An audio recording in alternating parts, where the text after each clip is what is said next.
Yo, yo, yo. What is up, ladies and gentlemen? It is your boy, the franchise player, WWE Bad Blood, joining you here live for another exciting Roundtable Pro Wrestling podcast. And I got the dude right here in the middle, your boy Malcolm, otherwise known as Shane, the man in the chair, and that man to the right. I'm going to be mixing shit up all the time.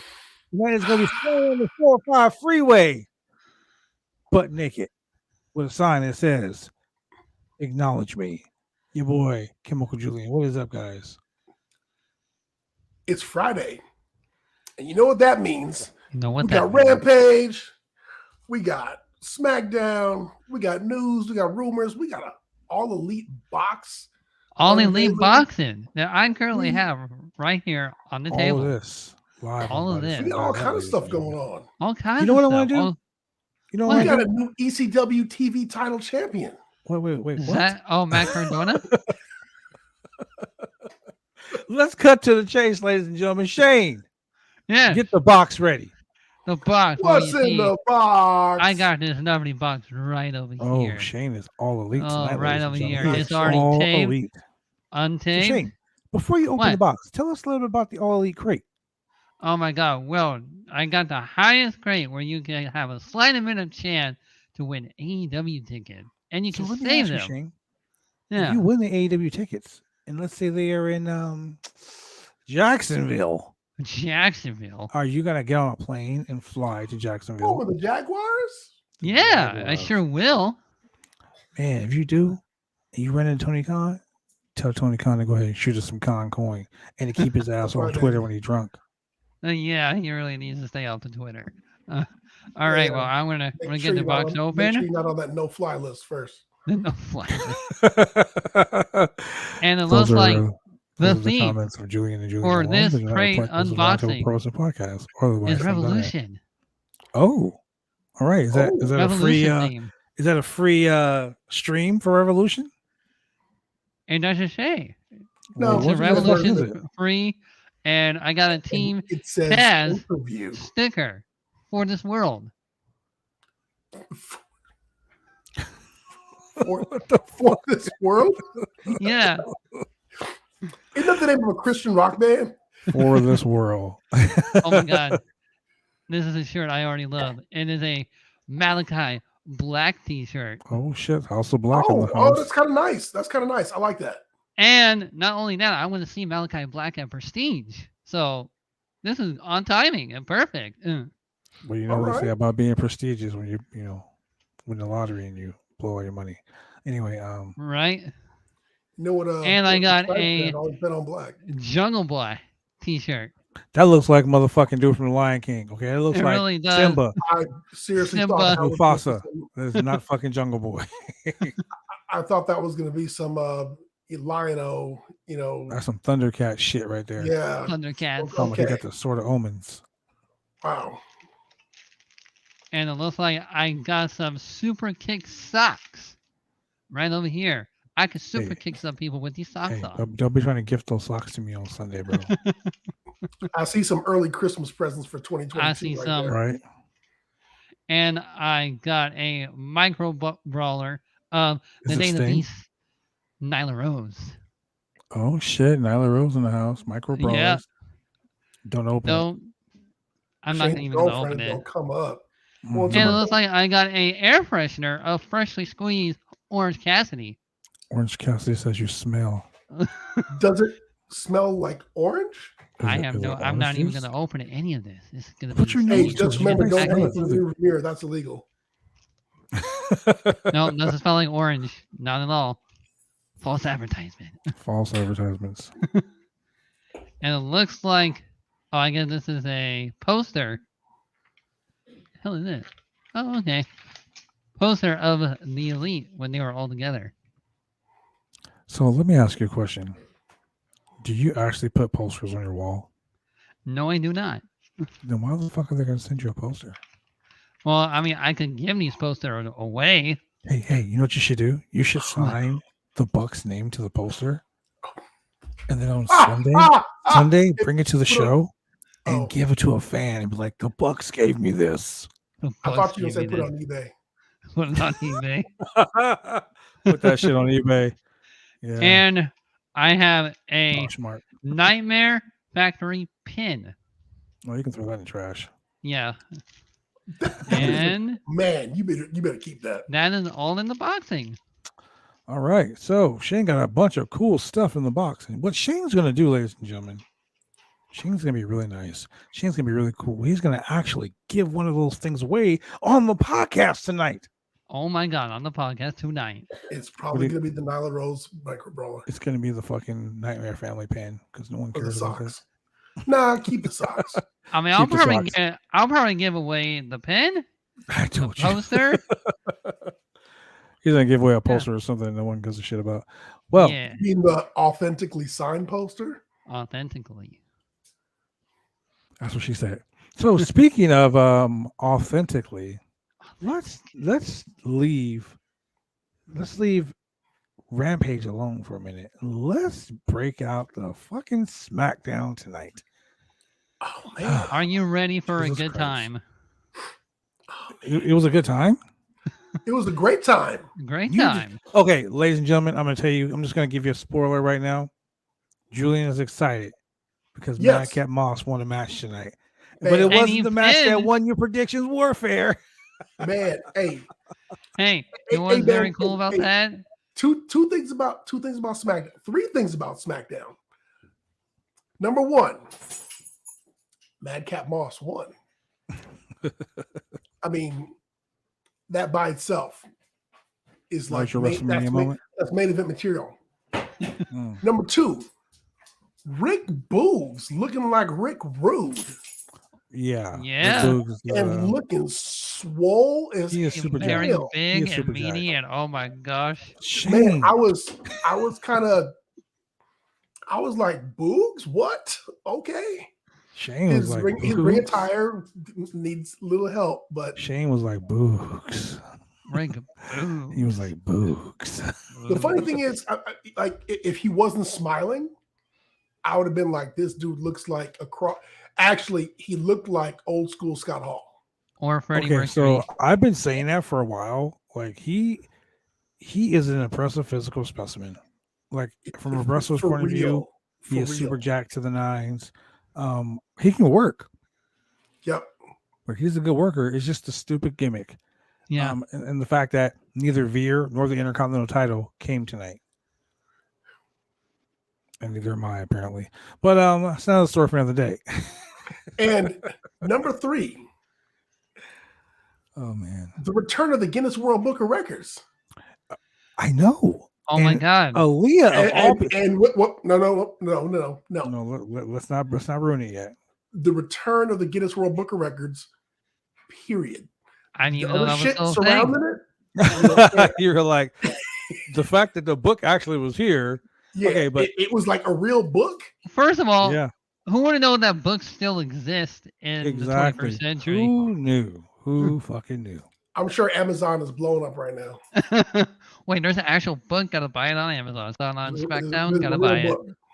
Well, let's get into the real shit because I was really shocked that they pushed the fuck out of Lita Yes. being here tonight.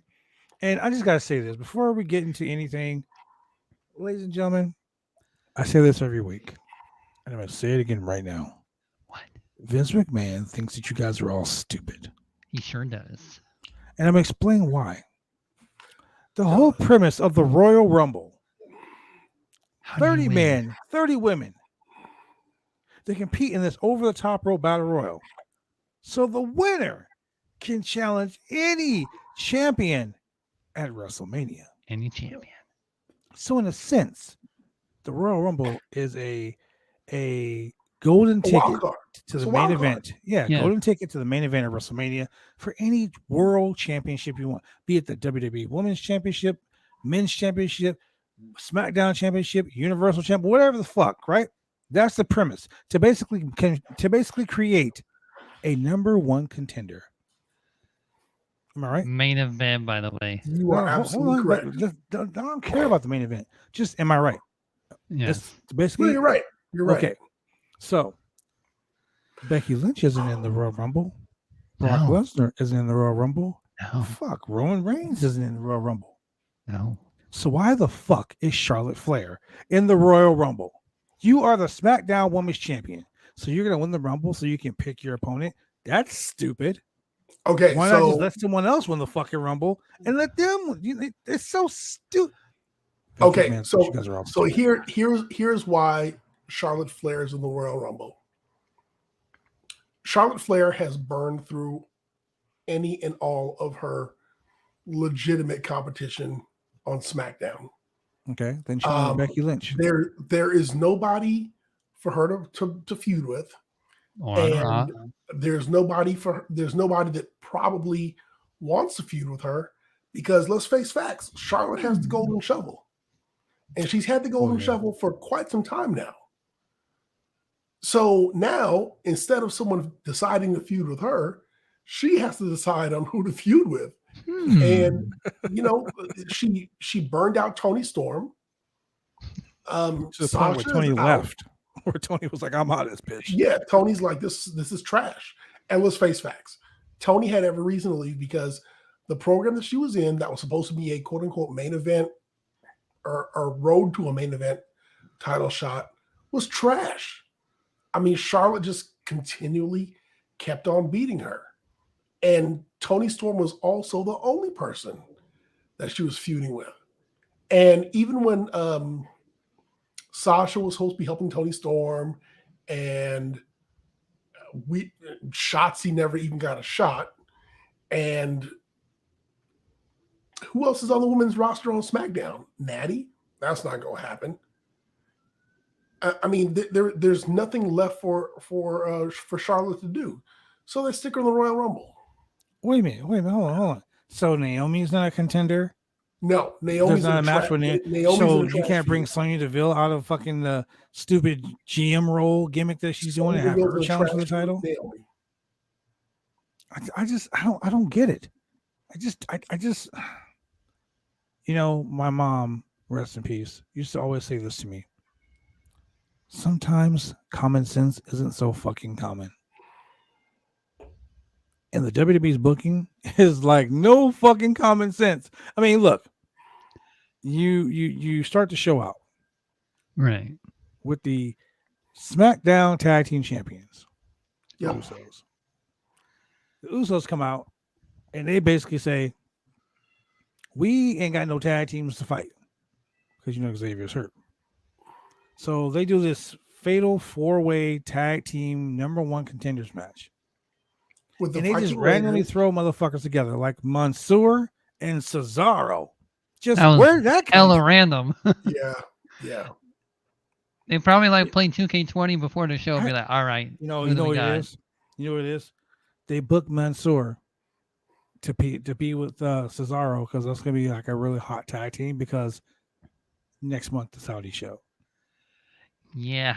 And they're filming a Monday Night Raw in Saudi also. Really? Yeah. Crazy, right? First time ever.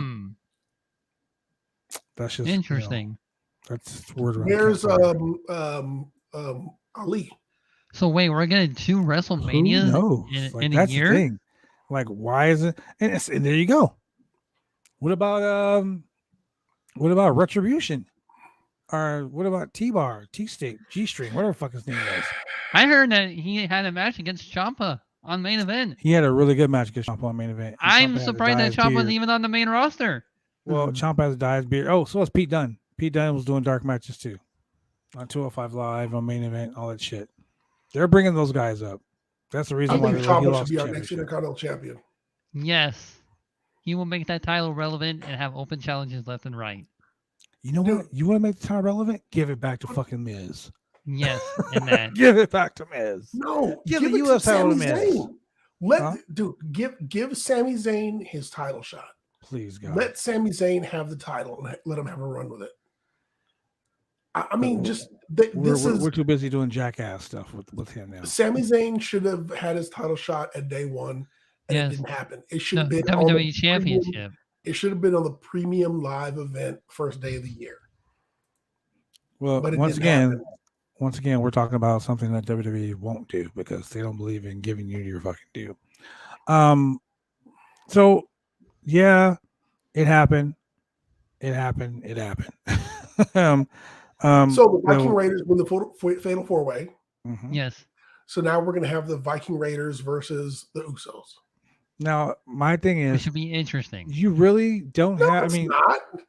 the WWE. Look, the WWE is having so many big problems, like really huge problems. Like they fired so many fucking people that they just Yeah. randomly throw people Yep. together as a tag team. They Yep. have nobody to compete to make these tag team titles matter. They have no. I mean, Roman Reigns was, they got nothing for Roman Reigns. I Nope. mean, you got him fighting the guy that's the Raw champion. Pretty soon and- they're gonna have Roman Reigns fight anybody from any company. Like, come on now. I mean, go for it. Yeah. Shit, go for it. I mean, Give them- why not give even them something push to Los fucking do. Lotharios?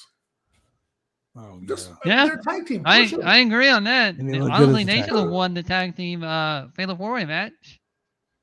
I'm just confused as to what the WWE is doing. I don't understand why, but I guess it's not for me to understand why, because I'm just a professional wrestler and I'm just a podcaster. I'm just a guy who reviews their show every week. And according Most they of- listen to us. Most importantly, I'm a fan, so we already know they don't listen to the fucking fans. And even they're Sasha's hyping Drew McIntyre's return for the Rumble so that the three of you can reunite. yeah, well, that's not gonna happen. What I am excited about, though, and Shane, I gotta tell you this, ladies and gentlemen, I've been running Shane down for the last month because he keeps talking about Wyndham Rotunda showing up at AEW. Do you know what, Shane? I had an epiphany today. Really? The WWE is talking about this forbidden door, this screen door in a submarine, so to speak, for the Prohibited Rumble, gate. right? It's a prohibited gate for the Rumble, right? People are throwing names out there like, oh, what if it's CM Punk? What if it's Daniel Bryan or Bryan Danielson? What if it's this person? What if it's this person? What if it's Moose from Impact Wrestling? Moose. What if it's Wyndham Rotunda coming back as Bray Wyatt? See, I'll be really shocked and surprised, honestly, if he I will tell you this. If I were booking this Rumble and I want to and AEW was beating my ass in pay-per-view, but I'm sorry, premium live event buy rates, and my show was shitty, yeah, I would go ahead and I would fucking shell out the money. I would get on my hands and knees and beg Bray Wyatt to fucking come back for two reasons. First reason, he was the number one merch seller. Yes, he was. Second reason, he would be the hottest. He would be as hot as fucking CM Punk coming back after 7 years. Yes, if he goes to the WWE right now. Facts. Which Bray Wyatt would you have come back? I would have the very first Bray Wyatt. Husky Harris? No. To throw everybody off in the Rumble? I would have the very first Bray Wyatt. Okay. I wouldn't have Fireflies? Yes, I wouldn't have the Fiend. Fireflies. Because the Fiend's been fucking destroyed. They shit the Fiend. They wipe their ass with the Fiend. I really like the Fiend gimmick though. See, that's the thing. I But really honestly, like I don't see him going to Impact Wrestling. As a matter of fact, it really would be crazy. And if you really want to fucking blow the roof off the place, I would bring Rowan, Adam Shearer, and Bray Wyatt as the Wyatt family. I will pay them whatever the fuck they needed, whatever they wanted to come back, even if it was for one night. I mean, look, if Mickie James is coming back after getting a trash bag with her shit sent to her, yes. If the Bellas are coming back, if I can't get 3MB, I will take the Wyatt family, bro. They probably will bail Sonny's ass out of jail to come back. They need 30 women. They need 30 women. Man, afterwards, Sonny they gonna show Sonny stealing shit out of people's bags. They gonna bring Virgil back for the Rumble. Ooh, as the $1,000 man, Virgil. As the $20 man. Right now, I can hear Sonny lawyers watching it and be like, "What the hell did they just say?" Hey, you know what's really funny though? What if they did bring Sonny back, and what if they brought back fucking not Teddy DiBiase? What if they brought back Bo Dallas? Bo leave Because he can Bo leave that Battle Royal. What if Corey Graves steps off from behind the curtain. He is medically cleared. Because Lawler's going to do it. Lawler's going to fucking be in the Rumble. No, It's a gross. staple, man. They don't have 30 men for the Rumble. No. They don't have 30 men for the Rumble. They fire too many people. I mean, Booker T can come back for the fifth or sixth time. No, 5 times. They can bring back Kevin Nash. What? No, Big Daddy Cool Diesel. But Jerry Lawler. I'm telling you, the people that are going to surprise us. I hated seeing Jerry Lawler come back as the person that people had to go through on their way to the title. Hated it. Absolutely hated it. I mean, for a while there, like, you had to fight Jerry Lawler. Mm-hmm. And then you had to fight Kane, and then you had to fight Randy Orton. The last two, I'm fine with. Jerry Lawler hated it with a passion.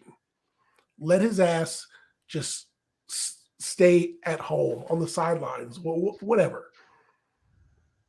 Okay. Don't want to see I got him. that. Yeah, I honestly don't want to see Jerry in the Rumble. I mean, that's probably what's going to end up happening. You're going to see Jerry Lawler. You're going to see fucking Virgil. You're going to see fucking Pete Rose as the chicken. I mean, fuck, they got Johnny Knoxville in there. I mean, Johnny Knoxville, bro. Drew Carey's going to come out. I mean, Johnny Cage is going to come out for someone, God knows reason. Drew Carey, yeah. Maybe Brian Cage. Brian Cage, I'm a machine. He's a free agent. Is it really? I mean, he has been on AEW for so fucking long. He probably might as well be a free agent. Killer Cross. Karrion Kross. Come on. That dude's been I'm just saying, bro. Like the he's been embarrassed enough. They're by scraping WWE. the barrel. Okay. I mean, Finn Balor's going to be in it. You know he's going to lose. Finley? Yeah, that would fucking suck, man. I'm so Finley. sick and tired Oh of my doing God. that. His name is Finley, and he loves to fight. No. Mm-mm. Okay, so Shane, let's go over the match. Let's go over the matches. We've already went over the first match, which was the tag team number one contenders fatal 5-way, whatever you want to call it. 4-way. So we know who won that. Then we had Aaliyah versus Natty. Aaliyah versus Natty. Which Aaliyah. And what's being called the fastest pinfall in the history of the Guinness Book of World Records. And in WWE. 31.7 seconds. So she pinned Natty faster than King Kong Bundy pinned SD Jones. Wow. The fact that you said SD Special Delivery Jones. Bang, bang. Man. Whew, shit, I'm surprised you didn't say Paz Watley up in here. Faster than The Rock Kane and Eric Rowan. took the what title did he take from Daniel Bryan at Mania I don't remember. when he squashed him? I think that was Rey Mysterio and Kane Title? for the world title at Money in the Bank when he cashed in. He beat him faster than Brock Lesnar beat Kofi. Yeah. That's how fast she Yeah. won. She beat her faster than Santino Marella at Santina in the Royal Rumble. Remember, the fastest elimination was the Bushwhackers. I wasn't ready. I wasn't ready. Bushwhacker Luke whacked himself in, whacked himself out. I thought you were going to say he came to the ring and just kept hopped going. up, got knocked out, and just kept on going. Just kept going. I wonder how much you got paid for that. I don't know, but shit. I mean, probably a ton. It's not a bad payday. Yeah, no, I would do it. I'll do it. Get a Rumble, get out, break a record. But the person we're talking about, ladies and gentlemen, is not Natty, who currently held 3 Guinness Book of World Records. And who knew physical books still exist? Shane is so excited about that. I'm so shocked. The for it. But the winner of that match was none other than Aaliyah, who at the beginning of the match, Aaliyah got in the ring, and she was posing and being all excited. Natty came down. Natty handed the book to the referee and started beating the shit out of Aaliyah. Yes. Correct. But the thing that really got me was she was beating the shit out of her, and then she stepped back and smiled and said, "Okay, let's have the match." And then the ref was like, no, no, no, she can't compete. She can't compete. And Aaliyah was selling. And when the moment the ref said, no, no, no, you can't compete, she was like, hey, I'm fine. I'm fine, damn it. I was like, what happened? Go back to NXT. Go back down to NXT because they didn't teach you how to fucking sell. Because you were selling, and then all of a sudden you were perfectly fine. I mean, I know Julian's excited because it wasn't a roll up after 8 power bombs, but it was pretty much the same fucking thing. I think they were making fun of the whole power bomb thing by doing that. Go ahead, Julian. I know you want to fucking rip into it. So, once again, roll up a doom. I mean, I don't care. I don't care if it finishes a power bomb. I don't care if it's the GTS. I don't care if it's a tombstone. I don't care if it's a stunner. That roll up, boy, it's out of nowhere.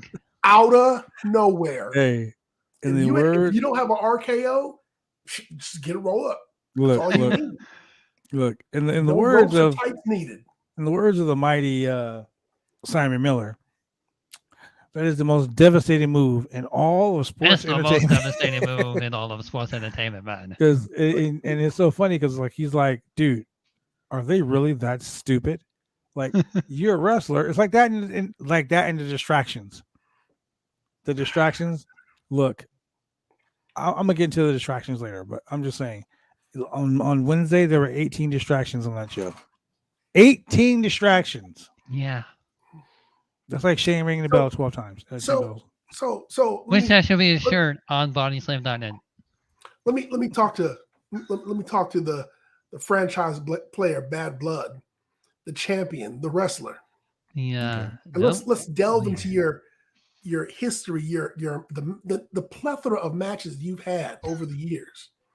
Now, I know when you're a title holder and the title's not on the line, you just fold it in. You don't care if you get that if you get that 1, 2, 3 because the title's not on the line. You just fold it in and it doesn't matter. You know, WWE rules, whatever. I gotta win. But we've also seen here that for many wrestlers, the roll up is so surprising that it causes like mental paralysis. Physical paralysis. You're so surprised. It's like a combination of a stunner and a mandible claw. When you're on your back, something about your being on your back and having your knees that close to your chin, you're just like, how do I get out of this? Someone's shooting on me. I'm getting pinned here, and I don't know how to do. What do I do? 3 count.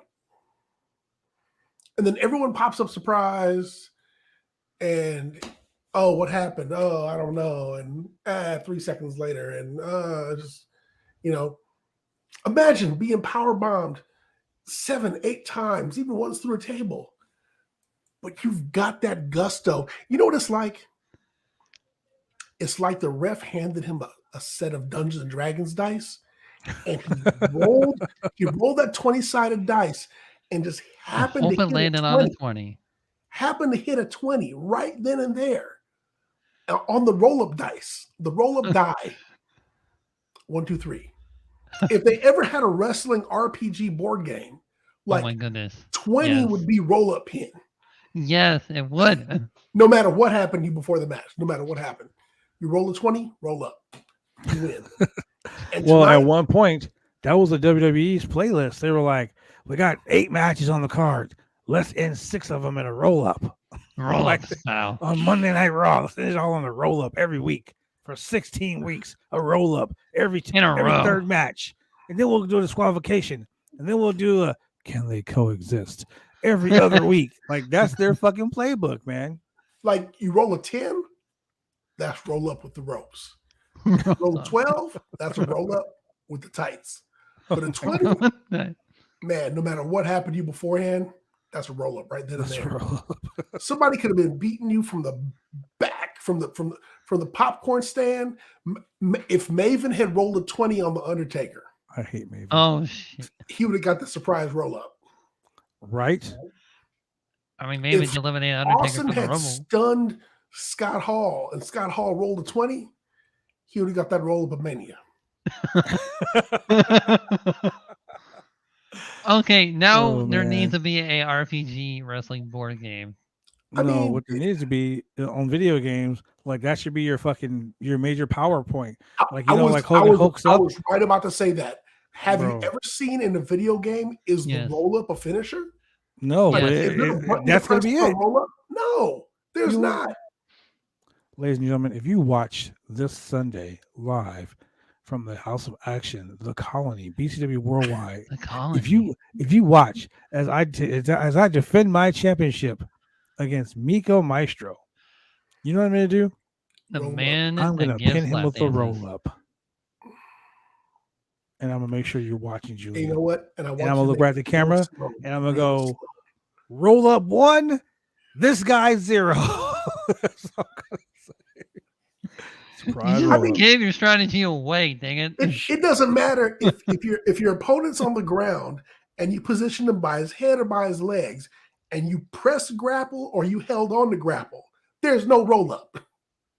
Oh no, that's the thing. 2022, every match, surprise roll up. Roll up. Surprise roll Every up. match. I don't give a fuck if it's a steel cage match where you got to climb over top of the cage. No, you win it by roll up. Roll up On top of the cage where they're on both on top of it, they have to win by roll up. It's just a roll up, Shane. It don't matter where it's at, what they're doing. Like it could be like the winner of this match by roll up. It could be a ladder match. The belt's hanging from the ladder. I'm gonna roll somebody up. You know what they should do? They should turn the fisherman's suplex into the fisherman's roll up. Into the fisherman's roll up. Oh man. Oh my God. Ladies and gentlemen, we find it funny because it happens every week. It's only funny because it's true. Yeah. It's only funny because it's true. So Aaliyah wins that match. Like they said in the Chappelle show, roll ups, the habitual line stepper. They step over the line habitually. The habitual line steppers with the roll up. Undertaker should just change his finisher to tombstone, the tomb roll up. The roll up, yeah. The grave roller. That's what he's gonna call it. The grave roller. Yeah, the grave roller. Oh my God, ladies and gentlemen, we're sorry. We're off the rails already tonight because that's what happens when you watch SmackDown. Just random shit happens. Man. Random. Speaking of random shit, we'll be right back after this commercial break. Drive me insane! All these rules are lame, have been taking all the fun out! Drive me insane! All these rules are lame, have been taking all the fun out!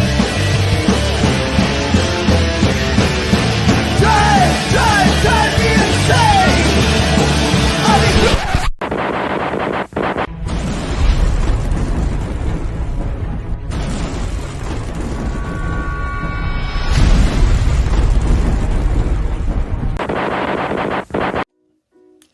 When you want to get your hair cut, you go get your hair cut right. You head down to Big D's Barber Shop. Big D's Barber Shop, Vancouver, Washington's best and brightest. 1019 Main Street, Vancouver, Washington, where you can go get your hair lined up, cuts, fades, shampoos, conditions, and all the great things that go with supporting a local barbershop in a local business area. You can also reach them online at www.bigdsbarbershop.com. Go get your haircut right.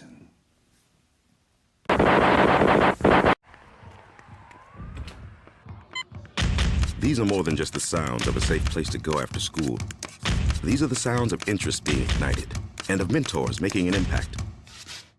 At Boys and Girls Clubs, we don't do just one thing. We do whatever it takes to meet the needs of every kid who comes through those doors.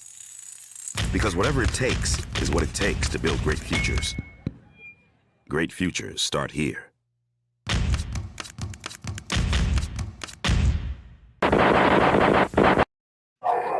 Gentlemen, great futures do start the Boys and Girls Club, and we are back. So, Boys and Girls Club in the down here in San Pedro in the South Bay is having a grill and chill event. Donations are welcome this weekend. San Pedro, my own stomping grounds, ladies and gentlemen. It's the place that Bad Blood built. And late Louis Spicoli, but yeah. Let's talk about this, man. Let's get into this whole Aaliyah pinning Natty in 31.7 seconds. Fastest pin in the history of professional wrestling. I invite Just Exciting to use a new finish move called the Most Exciting Roll Up. The most exciting roll up. Yes, Just Exciting to do that, please. Hey, did you notice in the 503 original commercial? He's the only man that that can make any move exciting because he is just exciting. Wow. Yeah. Present company not included, I guess, huh? Okay. Yeah. So remember, ladies and gentlemen, Sunday, January 16th, 6 p.m. doors, 5:30 p.m. doors open, 6 p.m. bell time at the Colony at 7525 North Richmond Avenue there in Portland, Oregon, 97203. We have a very packed show. BCW Worldwide presents PDX versus the World live on pay-per-view. And if you want to find out about being one of those awesome people that can watch on pay-per-view, real simple, real How easy. do you watch it? You can just go ahead and you can email bcwbooker@gmail.com. Oh my God, it's so easy. Look, basically it's going down like this. Main event, 6-person tag team match.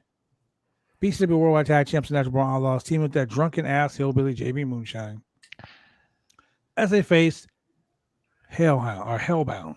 That is Gregor Petrov and the Hellblazers in a 6-man tag team match. These guys freaking hate each other.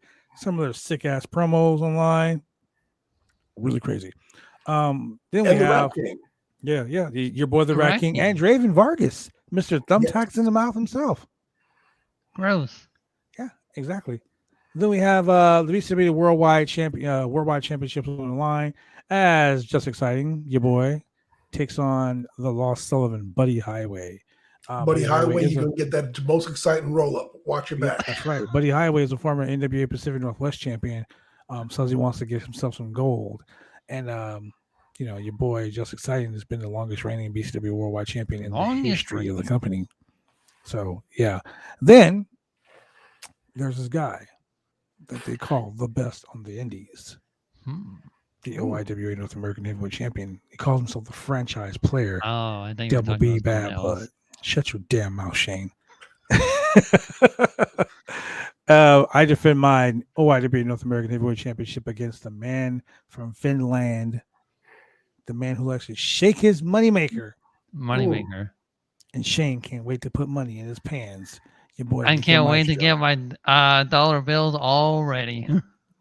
You know, Shane, something is just off about you tonight. I don't know what it is. I mean, maybe it's a 5 guys in your mouth. Shane said he's about to one-up Hook right now. One-up Hook. Send Shane. Send Shane. Man. Then we have a BCW No Limits Championship match for the vacant title. 2 big-ass giants. The Monster, Big Vicious from the Freak Show. Ooh. Taking on your boy Cosmo from the Rockefeller Foundation. About the Cosmo problems. My God, it is about to be a big, meanie man action. Cosmo destruction. Yeah, that's right. You're about to cause a ruckus. Oh my gosh. And you can find out about all this cool shit. Ring size $15, general is $12, $10 for kids 10 and under at the door. You can get a hold of Patty Dietz at 503-757-3132 if you want to find out how you can buy your tickets at the door, or if you have any other crazy information. But if you want to get down and dirty, you want to get that fresh fade, you want to look sexy as hell on Sunday, go to Big D's Barbershop. That's right, Big D's Barbershop.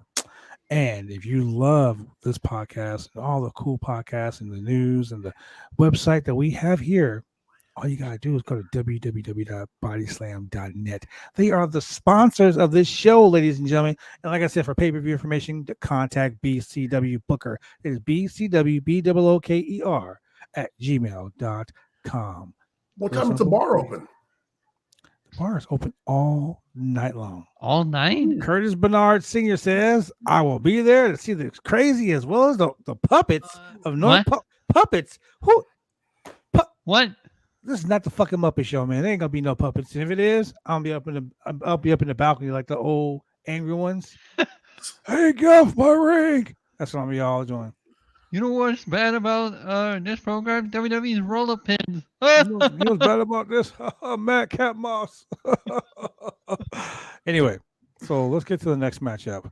The next matchup on the card was. You hear about just exciting? I hear he makes every move exciting. I think Shane's been drinking. Shane, what's the next match on the card? Next match on the card, we got Sheamus versus Ricochet.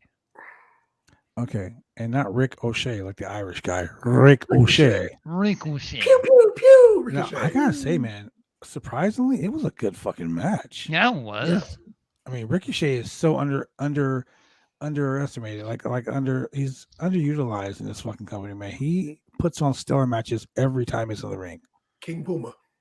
King Puma, that's right. Your boy Rick O'Shea, as Shane likes to call him. But it was weird because Sheamus kept saying, "This is for you, Ridge. This is for you, Ridge." Every time he did something. And this was a pretty stiff match. Like, I don't know if you guys looked at Ricochet's chest. And also, Ricochet has a new theme song. Yeah, that too. But you look Who at his knows? chest, it's just like ground meat. Yeah. I got kind of Brownie. chopped up. He got chopped up. Yes, He was like a chopped salad. Olive Garden, it was really bad. Taco meat, all bruised up. It was a violent match. I was gonna say it was really violent. Hey, are we just gonna skip over the backstage segment with Sonya Deville and Naomi? Yes. Yes, we are. Because that feud has been going on since like August. Did you It see is I mean, now- we currently said that It's WWE now has the no middle of long-term January. storytelling, but this is long-term storytelling with Naomi and Sonya, and Wait, You're gonna are you find saying at this Mania. is a story because no one understands why she hates her. But mean, Naomi's yeah. outfit was short-term storytelling. I'll tell you that much. yeah, Yeah, well, I like the fact that she told her, "Get back in your car, Cruella." hey, Sonya Deville, man, she's looking fucking great in that suit. Like she's Do you know what the bad part about the segment was? The buildup was great. The whole reason for, why is it so hot in here? And from the week before, she was like, as long as I'm wearing this suit, I'm the GM. He can't put hands on me. So it's getting hot. I got to take off my jacket. So Naomi should just come in and attack her. But she doesn't. Naomi walks in talking. And then what's his name? Adam Pearce. Adam Pearce gets between them. Whoa, whoa, whoa, whoa, whoa. So zero payoff. Like Naomi should have just ran in and clocked her. And as soon started as that stomping the opportunity shit out of her. strikes. And that didn't happen. Nope. Well, see, here's I the mean, thing. they- That storyline's they been had going the since ball. August. They had the egg. They had the egg in their hands. No, please, no more eggs. No more eggs. And they dropped it. And it Hashtag shattered. eggs. Here's the thing, though, and I've been saying this for weeks and weeks and weeks and weeks. There's no fucking storyline there. The payoff of that storyline should have happened months ago. Yeah. Yeah. So now no one is even remotely in. No one even remembers why this started. I totally forget. There's no look, ladies and gentlemen. This is the way a wrestling storyline works. Did it happen all to a roll-up? Julian and I are walking through the hallway. Julian bumps into me. I drop my belt. I look at Julian. I say, "Bitch." And it's on. Now we're in a feud. Well, that's the way it happens. Oh, because you said the word bitch and it That's what jumped the happens. Dude, have you not been watching the women's matches? Like Yeah. someone's like, "You bitch." There it is. Now they got a WrestleMania main event. Oh my God. It's true. But we're walking through the You hallway. know, I my spill cat is coffee on like- you? I can at least spill Doesn't coffee on you. care. Okay. So as we're walking through the hallway. Julian bumps into me. The belt falls down. I get up. I pick the belt back up. I look at Julian, and he says, "Champ," and I say, "Acknowledge me, Julian." And Julian says, "Bitch," and walks away. Now we're in a blood feud because now he called me a bitch and he won't acknowledge me. Correct. So Yes. Yeah. if that happens. That happens January 1st. Here it is, September 18th, and we have not had a fight yet. Okay, that's WWE booking right there. They forgot what the story was. It's and the just two gonna be people like the involved in the chicken and story- Peter Griffin. The two people. It is the chicken and Peter Griffin. How did that start? No. How did it no, start? it's not. You know why? No one remembers. Why? Because the chicken and Peter Griffin, people don't mind seeing that. True. At least when you Exactly. see them, you know it's on and cracking, and you're like, okay, cool, I'll watch this. On With site. these two, I will tell you, this is what I think honestly happened. I think what happened is during the releases, they probably released a couple of writers. Mhm. And the people who were responsible for their storyline got Got released. released. And then someone was like, hey, Naomi and Sonya here. Oh, shit, what did they do last week? Shit, I don't know. They were feuding about something. Okay, we'll have them argue. We'll look through the notes and find out why they're arguing. We'll address it next week. And he lost the notes. The next week. Hey, you find out why they're feuding? Ah, shit, I forgot. Just have them I was doing Roman Reigns shit. argue about some shit, and then we'll figure it out. Yeah. And now And it's look been where going we are. on since fucking August. August. It is 5 months of a January. storyline that no one fucking knows what happened. Well, looky here. Look at how long Tony Storm and Charlotte had their thing with zero progression. I mean, zero progress. As far as Tony Storm is concerned, the football was on the 10-yard line and it stayed there. It advanced no yards. It advanced zero. At least over on Raw and with Becky Two Belts and with, in her program, at least it was moving somewhere and you had actual matches where there Yes. were like, a 3-way or a 2-way or a side feud or nothing. And so the same thing with this. This whole feud could have taken place on Total Divas. I mean, shit. It would have been more entertaining if it Oh took my place on god. Total A match Divas. at the For mall. sure. I'm just, dude. I'm just saying. I don't even know why they're still fighting. I don't know why they're still arguing. I completely All I know forgot. is it's hot in here and I gotta take off my clothes. Oh, wait a minute. If I take off my jacket, I'm gonna get my ass whooped. You Oh, might wait, get no, I ain't banned gonna from get my ass whooped Facebook. because the writers forgot to put that in the script. Fuck it. So let's go to the next match because this storyline gave me a headache. It was just horrible, man. Kofi Kingston versus your future Intercontinental Champion, Okay, But maybe Universal Champion. but let me say this real quick. Kofi came out and I immediately went to Twitter and I said, Kofi and I were in the same fucking Jordans, ladies and gentlemen. That's all I gave a shit about. the Jordans. The Jordan hour. We can see your ankles. There you go. There you go. Kofi and I were in the same Jordans, ladies and gentlemen. Kofi and I are twins. Twins. Well, no. So Xavier Woods is injured. What Yeah, happened? Xavier's out of the Royal Rumble, and that really sucks because he's been doing a lot of fucking good shit. When did he get hurt? I got hurt in that tag team match 2 weeks ago, Oh. Okay. and he was wrestling injured last week, and I guess it got worse.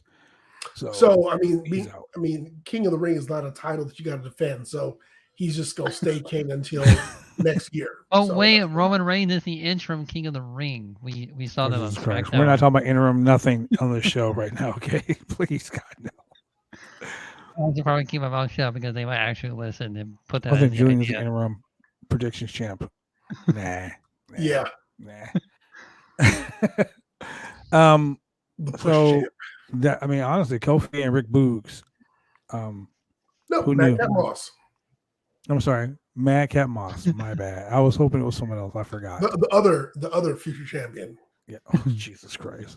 So, Julian, break your match down because I know Julian loves Madcap Moss, ladies and gentlemen. He I loves would Man, so hate him. Madcap came out with the questionable ring gear. I mean, I get it. What was it, like a you know- Chippendales dancer meets fucking. He had on suspenders. Nobody should ever wrestle in suspenders. No, and here's and the why. he has like a little brother shirt on and Dangerous? everything. Technically, if I'm a wrestler and you're wrestling me and you have on suspenders, I'm gonna choke the shit out of you with them. I'm gonna pop him. I'm gonna pop him. Snap them, I'm choke gonna you with them, shove them clips in your eye. I mean, just there ain't no way you were leaving the ring with those suspenders on. They might leave Man. around your neck, but I sure as hell gonna choke the shit out of you with them suspenders. Just saying. Yeah. So anyway, Just saying. Madcap Moss hits a rake to the eye. So Kofi goes for the Trouble in Paradise. yes. I always want to call it the Bird of Paradise, but I know that's not the name of it. The bird in paradise. And man. Madcap, in a let's just say in a spurt of inspiration, reverses it into a rake to the into a Greco-Roman rake to the eyes. That's right. That's right. And no defense for that. Kofi sells it like very well, like the veteran he is. Yes. And Madcap Moss hits the finishing move invented on this freaking podcast. He hits the punchline. The punchline. The punchline. You listen my to God. our Here, folks, we said, hey, if his name is Madcap Moss, why doesn't he have a finishing move called the punchline? and They it looks won. like Oh, it's the punchline. I was like, When you posted in our chat group, you said the punchline. I was like, yep, they're I listening. didn't- we didn't mean they are listening. They are listening So to here's us the thing, ladies right and gentlemen. now. The So WWE is listening to this podcast right now. So whatever writer, whatever fucking backstage story guys listen to this podcast, dude, if you're listening, I got a story for you.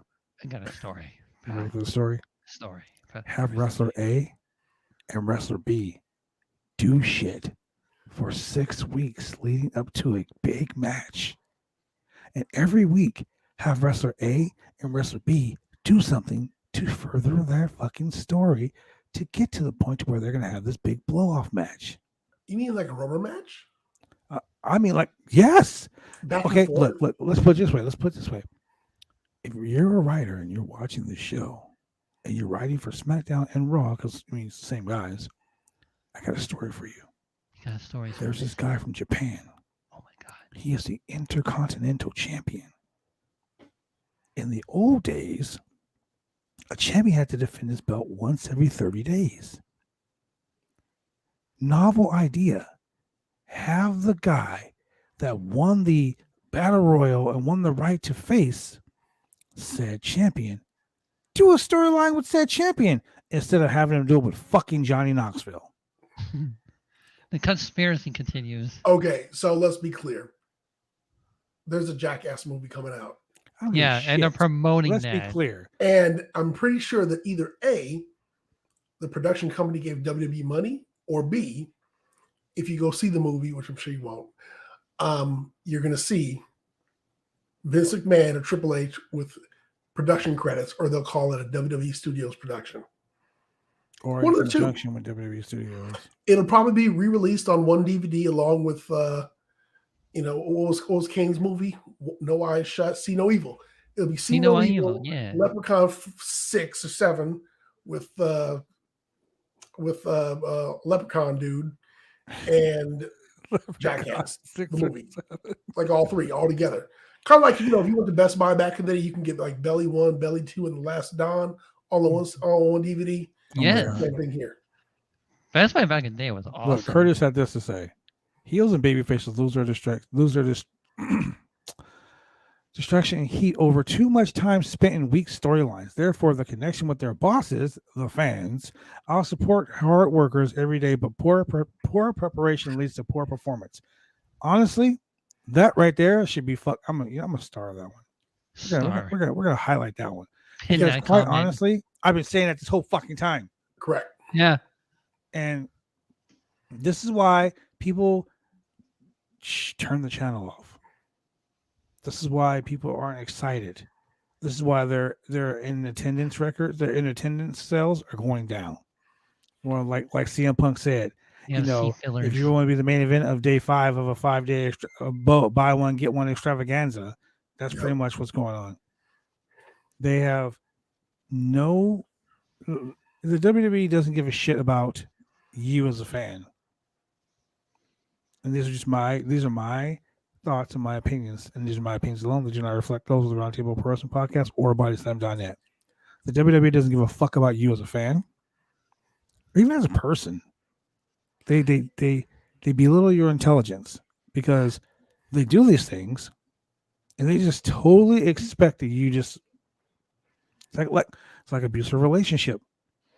If a man and or a woman are in a relationship, and a man and or a woman is doing negative mental, physical, emotional things to the other person, and that person has what's that, Stockholm syndrome. So they start to say, shit, I Identify with totally their agree with that. captor. Yeah, it's like I agree with it. Like maybe I deserve this. You know what? I'm about to go out on a limb and say this. If you keep watching Raw and SmackDown every week, expecting a different result, Like you are us. crazy and you deserve it. Because But that is here's the the thing. definition of insanity, right? Doing the same Here's the thing over thing. and over again. What? They'll sprinkle little bits of hope. Mhm. It's kind of like your captor leaving the door unlocked. So they'll give you a Madcap Moss in a good match at day one. They'll give you a Rick Boogs who takes off the silly shit and actually shows up looking kind of decent on SmackDown. You're like, oh shit, this dude might be going somewhere. I almost didn't realize who it was for a second. Next week, we're going to see what happened to Rick Boogs. He gonna be the 24/7 championship fucking scramble. That's what's gonna happen. He's gonna be wearing a fucking carrot suit, or he's gonna be wearing a banana suit, talking about peanut butter jelly time. You watch. You watch. Hey, It's gonna be now, some hold stupid up. shit like that. I mean, okay. Hey, speaking of which, we never found out who the bunny was. The bunny? Yeah, remember when what's his name was the Rosebuds? Oh yeah, the Rosebud. Yeah, we never know. We who never was we the never bunny. found out. I mean, talking about not having a payoff. Talking about drop the payoff. We never found out who the bunny was. We never got the money shot, ladies and gentlemen. We never. Okay, so look, it is almost 9:00, and we spent way too long So on last match of SmackDown. the night, we had Roman Reigns confront Seth Rollins in the ring, and we had lots of Shield footage. Lots of John Moxley. featuring Lots of John Moxley. Moxley. Kind of walking around in the ring, which is funny because I used to laugh at how John Moxley just used to pace in the background. He does the whole. And that's all he was doing. Does he still do it? Does he still pace in the background? He was just pacing. He was just pacing. And so, Seth Rollins is showing how he turned on Roman Reigns. And, Seth Rollins at WrestleMania 31, he did insert himself into the heavyweight championship match. And he One of took the greatest cash-ins ever. From Brock and from Roman Reigns. In fact, he pinned Roman in that match. Roman called him a clown. And he kind of roasted him. Oh, yeah. When he was like, if I wanted to face a champion, I'll call your wife. Oh, yeah, he did. He did say that. I was like, where's the mic drop? Yeah. I thought he was going to say something about her having a belt and wearing the pants of the family, but he didn't. I mean, I would have did that. Yeah. But, yeah. So, and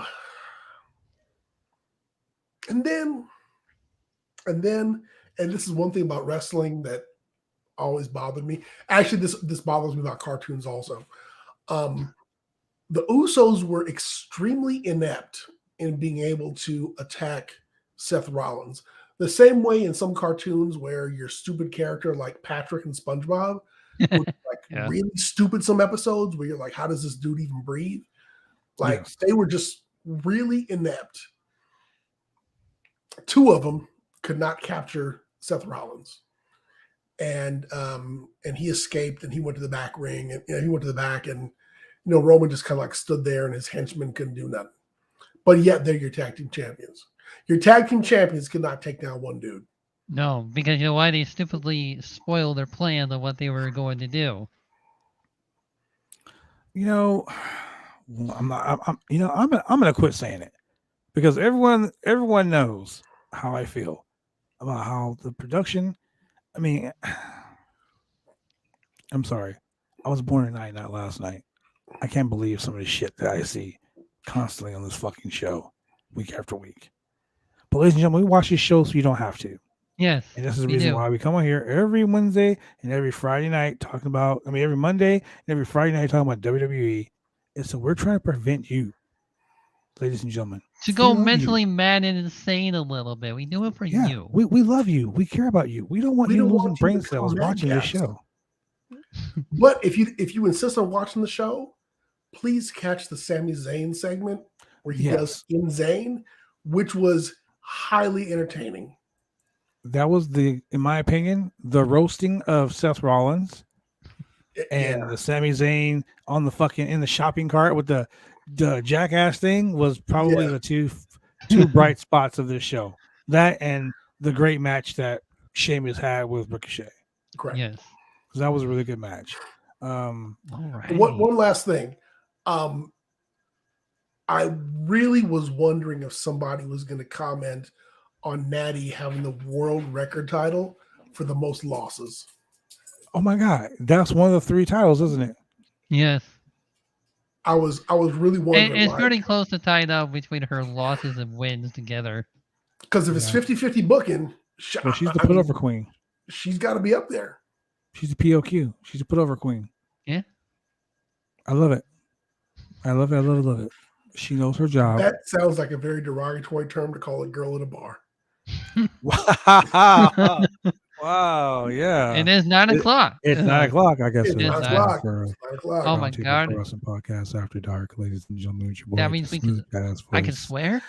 No, hold on. I mean, we can't say that, but Taz can say shit at 7. Oh my God! Whoa! Right? Whoa! We ain't to that part yet. Oh, Man. my bad.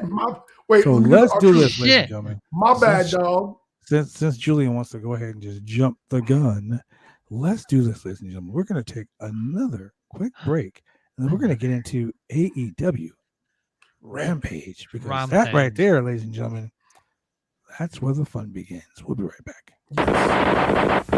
Professional wrestling is one of the toughest sports going today. If you ever dreamed of being a professional wrestler, then former WWE superstar and World Tag Team Champion Sir Mo of the famed tag team Men on a Mission invites you, yes, you, to join his Bumps and Bruises Academy. Now in 2 locations in Carrollton, Texas and Sherwood, Arkansas. Allow Sir Mo and his head coach, Dante Smiley, and other coaches to get you on the road to an exciting and rewarding career. Classes forming now for your shot. Contact Sir Mo at 704-819-7312 or fill out an information questionnaire now. Don't wait, make your dreams come true today by joining the Bumps and Bruises Pro Wrestling Academy.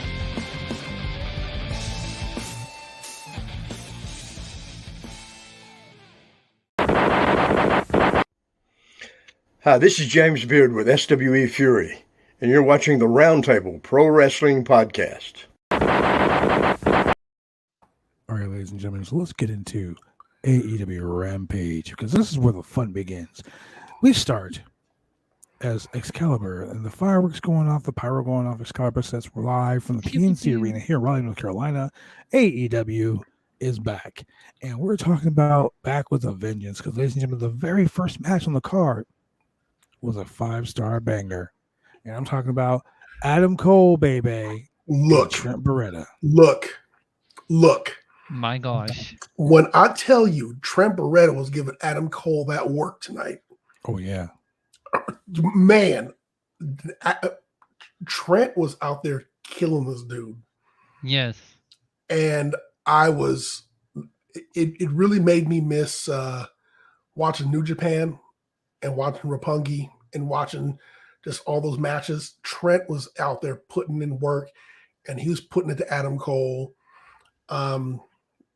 You knew the schmoz was coming, which is, to be expected, because this is going to be all part of the feud back and forth, and we're going to get a blow look off. how it started. I mean, Kyle O'Reilly, Bobby Fish, Red Dragon, the Bucks, and Britt Baker all came out with Adam Cole. Correct. Yes. Then you got Orange Cassidy, you got Wheeler Yuta, you got Chuck Taylor, you got Chris Statlander, all at ringside.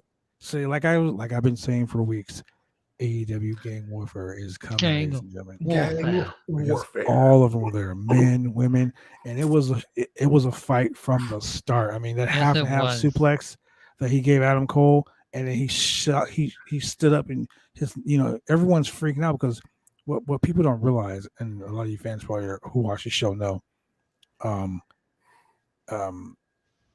Beretta was out with a very serious neck injury. Correct. I mean, this was a career-ending neck injury, and he had his neck fused. So to come back 5 months earlier than expected, he came back, and he's fucking doing like suplexes, like half and half suplexes. Doing things that he probably shouldn't be doing because of the neck taking thing. power drivers. Like he got a hit with that fucking that code red. I mean that Canadian destroyer when he just it was just folded over on top of him like that. Yeah. My God, I was just so like, I gotta Jesus say, Christ. so when Adam Cole gave him that tequila sunrise, if you The will, Panama Sunrise. It was from the first camera angle, it looked really strong. From at the replay, the second camera angle, it looked really well protected. Yeah, but from the initial way that it was shot during the match, it looked really good, it looked really clean, it looked really strong, and you're like, oh my God, this dude just came back from neck surgery. That's crazy. and he was selling it when he gave him the And he sold the superplex from the shit top out of rope. You notice too that how the wrestlers that has like injuries on AEW, they actually sell the shit. Well, I don't think so much selling. I think that like it because like it. Trust me, everything we do in that ring hurts. Yeah. And the fact that he gave him a superplex from the top rope, Trent Beretta's like 6'6". Yeah. And for him to hoist a 5'8" guy, not only 6'8" in the air, but 12 feet in the air, because now you're taller than him, and then you're on the top rope, so that's a good 15 feet in the air to crash down like that. And he's tensed up, and you can see him holding his neck. And I was like, bro, their chests, both their chests, beat red, blood vessels, busted mark. It's just oh my God. But it was a fucking smooth ass match. It was once very again smooth. Once again, after all the craziness happened, all five guys, the women and men start brawling. Britt Baker was brawling up the ramp with Chris Statlander. Adam Cole once again with the finish.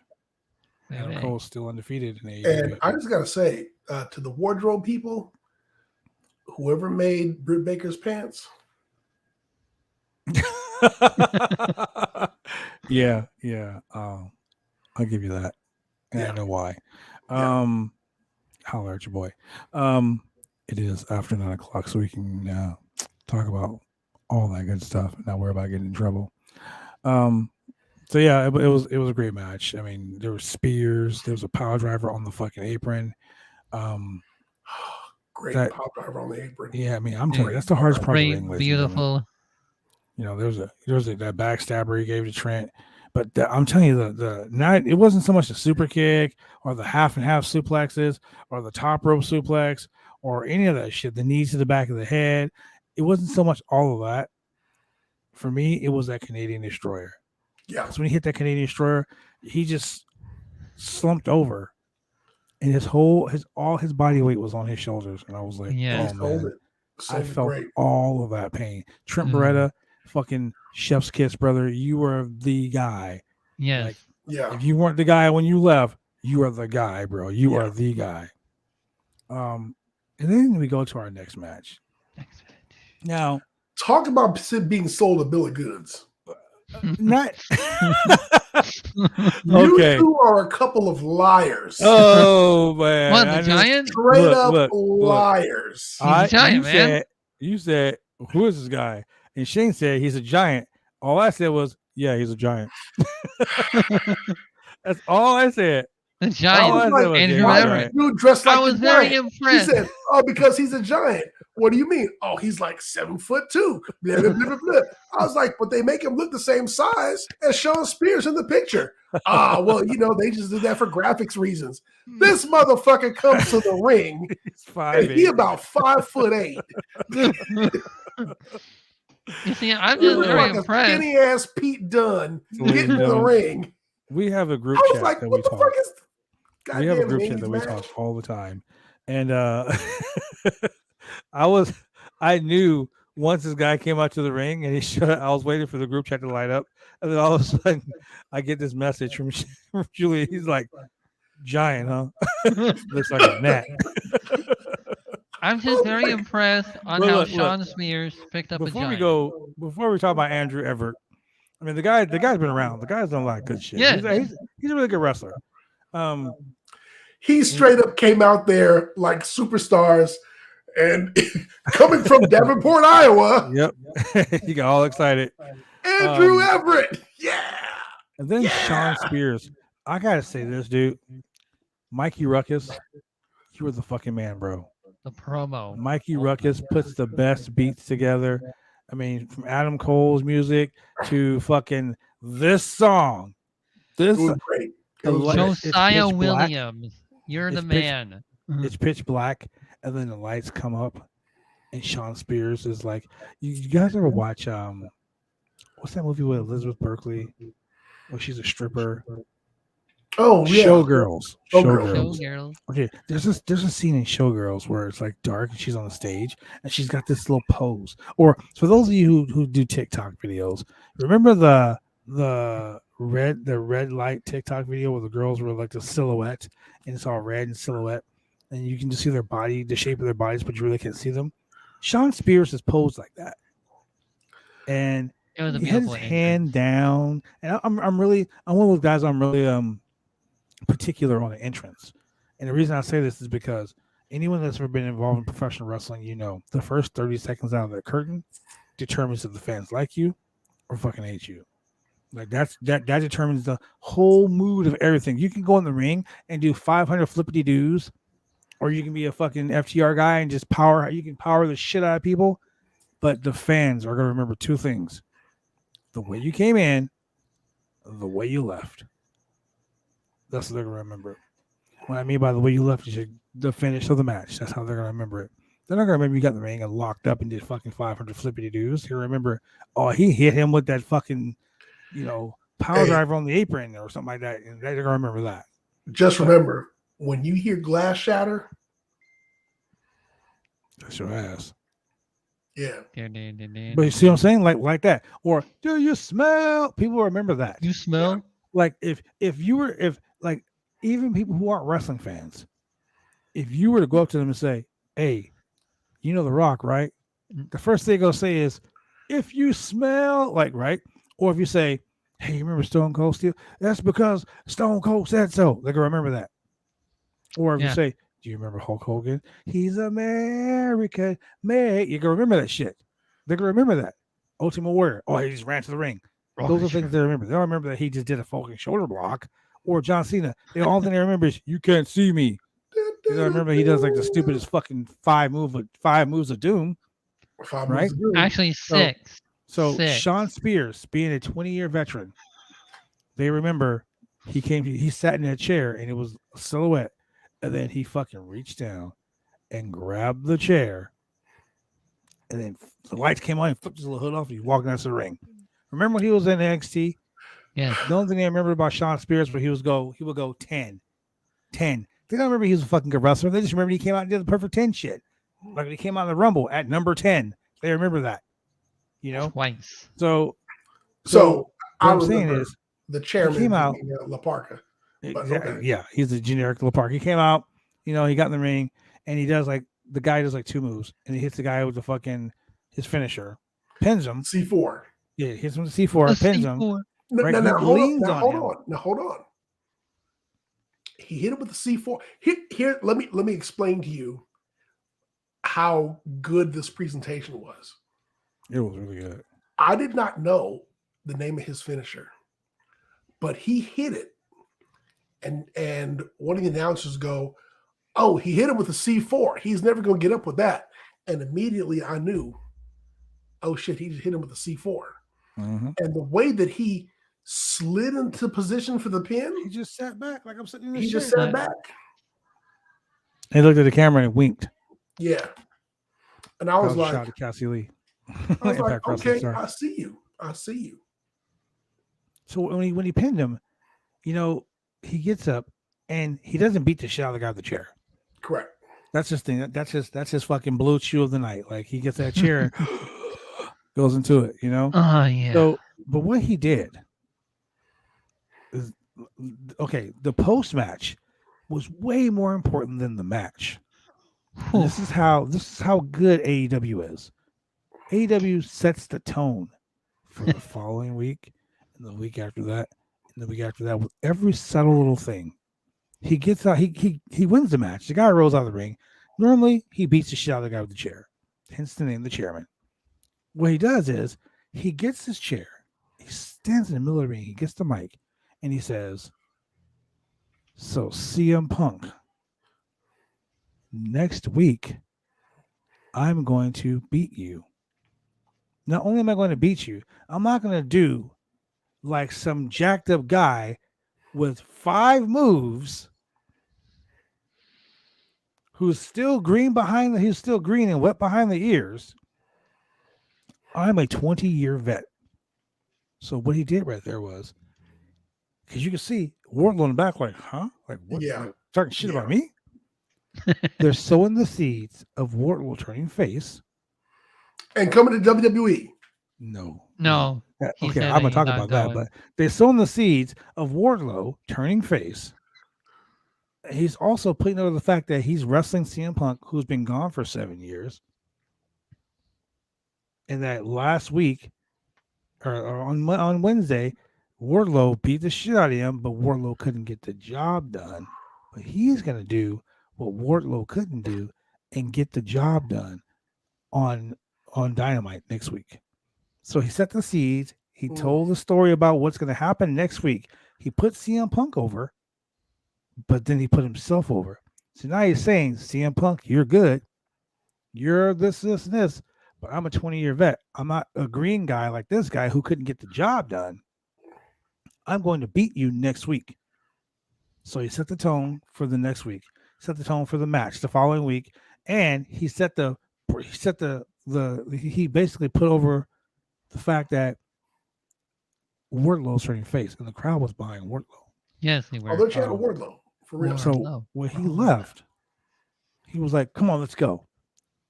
So basically now Wardlow is the low man on the totem pole. So giving Wardlow more face heat. So when he finally turns, the fans are going to fucking bust their blue chew load all over this because they're going to be so excited. So we go to the next match. We go to a quick video vignette. Now, see, here's another thing that WWE doesn't do that AEW does way better. AEW sets up these video packages to enhance a story. Because people don't remember that Mercedes Martinez was in AEW before. Correct. Like she was in the AEW tag team tournament. As a matter of fact, she was in the tournament. Didn't she win with the tag team thing with someone else? I didn't watch that tournament. Mercedes Martinez, and I can't believe who. I think it was. God, I can't think who it was that won the women's tag. Shane, you're the guy. You're the man in the chair. I think that thing was all on YouTube, and I didn't even watch it because I always forget about it. Well, okay, so there was a women's tag team tournament, and she was one half of the winners of that tag team tournament. Yeah, and then she wasn't under contract, so she was gone. But the way that the vignette went about was they talked about her debut in AEW, and then they talked about this ongoing rivalry stemming from the quarterfinals of the TBS title tournament with Thunder Rosa. They also talked about Mission Pro Wrestling and how these guys were battling all over the place. Thunder Rosa faced, like they're basically saying that these two women are on a collision course. And both those women were talking about how they're the baddest, how they're OG bad guys, like they're the best at what they do, and how they're going to beat the shit out of each other when they see them on site. So what that does for me is that makes me excited to see Thunder Rosa versus Mercedes Martinez, like I was. That's going to be a great match. Sheeta versus, Deep. So now you're hyping up these women matches. You're putting them over. You're getting so ready for some real cool shit. So now next week, I got Shawn Spears and CM Punk that I'm excited to see. I also got, Serena Deeb. I mean, not Serena Deeb. I also got Mercedes Martinez and Thunder Rosa that I got to look forward to. So you just set up 2 big matches in less than 5 minutes. That's storytelling. And I do need to apologize, ladies and gentlemen. I was really upset on Wednesday. I was heartbroken. Not as much as me. It was like a girlfriend had broke up with me. I was so distraught. I was crying because Max Caster lied to me. That's right. Max Caster said that they were going to have a viral video by Sting and Darby Allin. And Max Caster must have heard me. But tonight, the video was humping. The video was on live tonight. The Acclaim man, they set this fucking cinematic style, amazing video where they made so much fun of Sting and Darby Allin. They made reference to the buckle bomb in Sting's career. So hold up. Small dicks with a baseball bat. Hold up. It was great. Darby Allin in the jean shorts and the black tights looked so goddamn ridiculous. Anthony Bowen did a great. It was hilarious. Anthony Bowens. Shout out to Anthony Bowens. That guy is fucking hilarious. Amazing. And he really got the whole like attitude switch that Darby Allin does all the time. It was so funny. It was probably the best video I've seen from Caster and Bowens. It was just the Acclaim. That's right. They're undefeated. Well, they have the best record in AEW right now. They're the number one contenders for the tag team titles.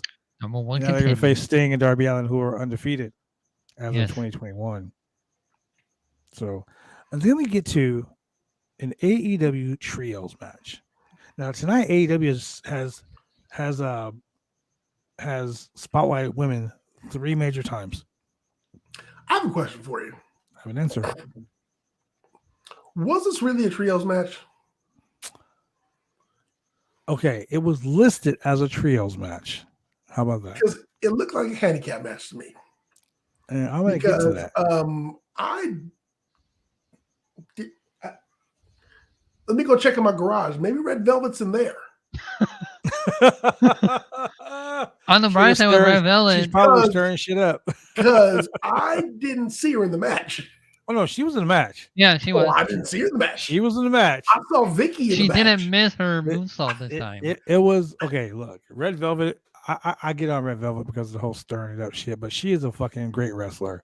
She's getting there. She is making a name for herself. So tonight we had Chris Statlander, we had legit Layla Hirsch, and we had Red Velvet. Legit Layla Hirsch is 5'0", and she's a fucking amazing. She's the female. I saw Layla Hirsch.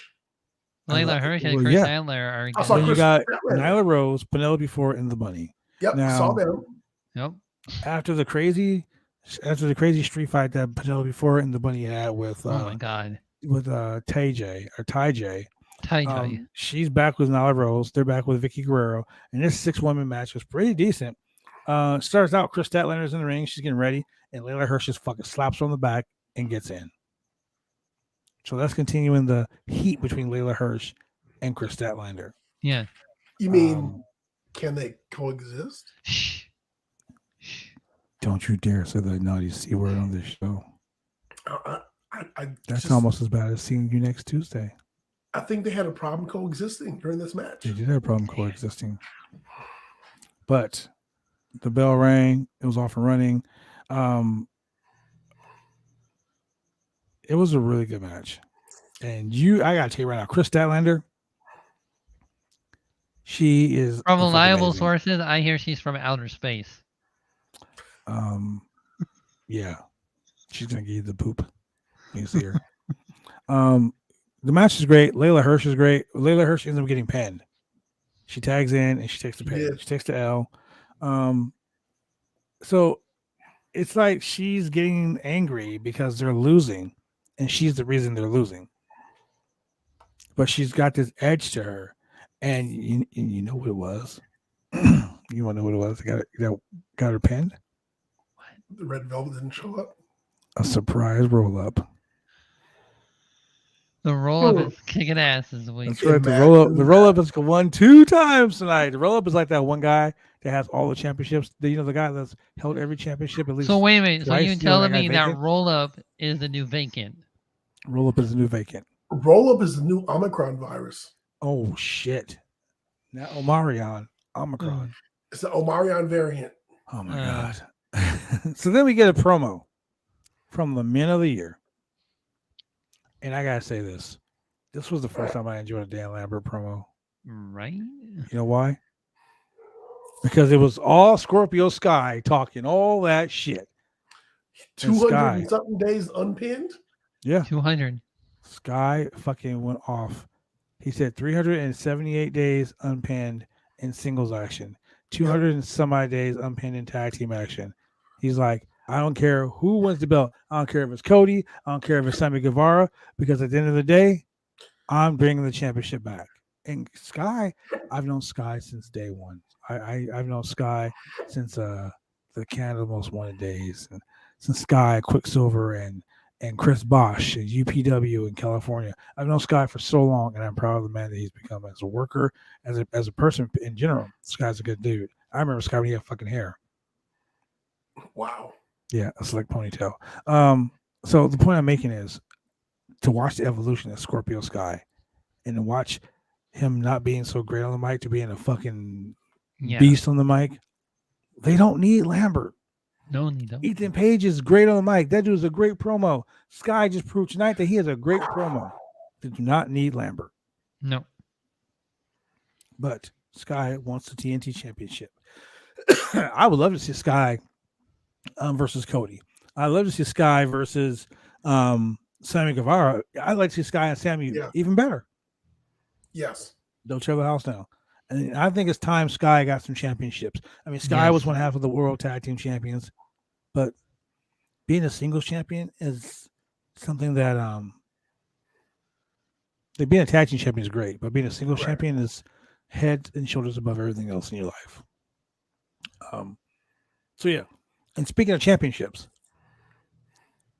Ricky Starks, the FTW champion. They are actually acknowledging the FTW. They're okay. Jay Lethal comes out, and Jay Lethal's like, "Bro, you've been talking this whole podcast, this whole show about me." Like, he basically came out and was like, "Yo, yeah." Oh, and his entrance too, dude. The Macho Man intro from the beginning, and then it breaks it down. Mikey Ruckus all over again. Shout out to Mikey Ruckus. But Jay Lethal says something here that's very important. He says,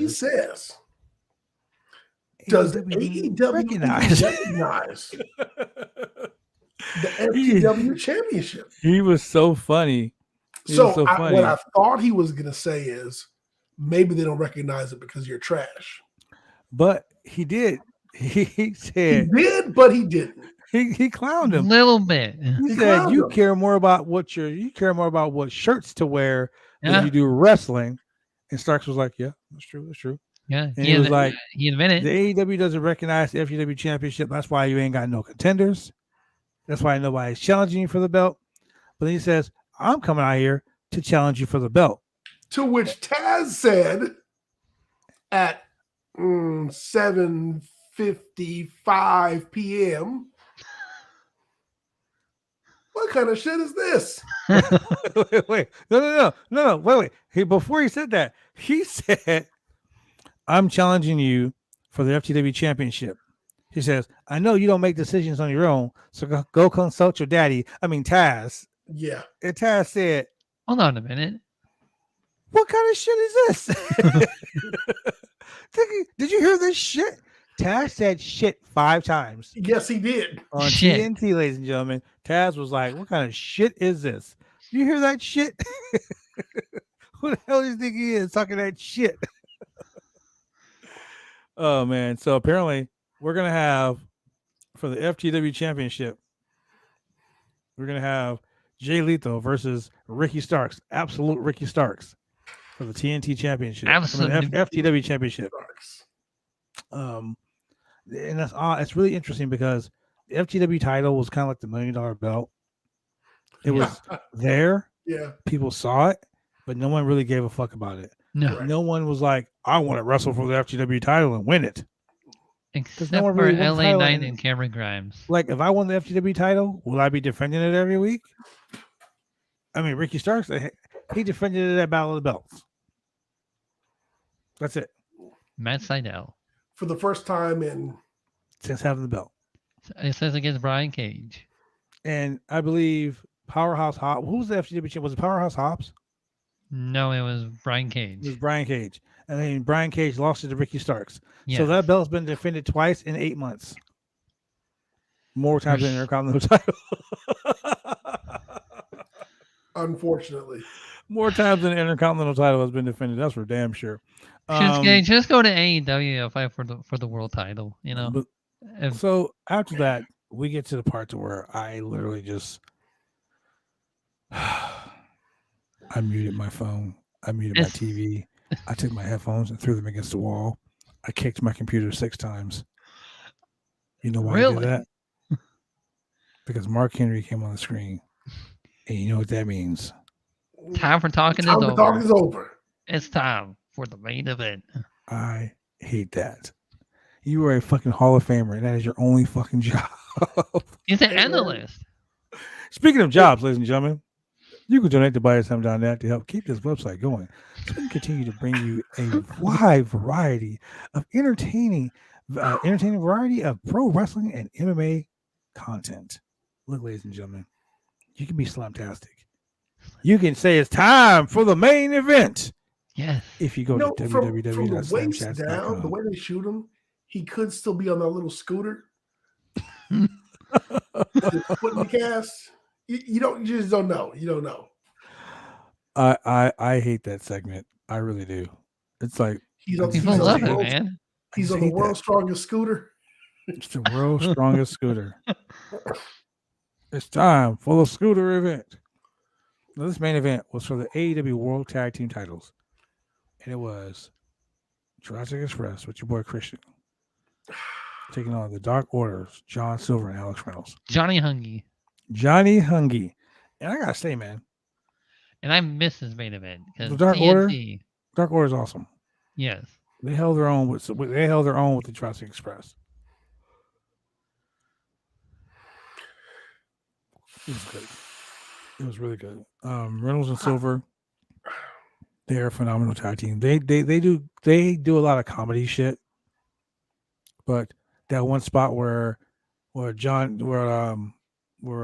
Silver had him in a suplex on the outside, and Jungle Boy for a suplex, and Reynolds went to do the crossbody to the outside and speared through.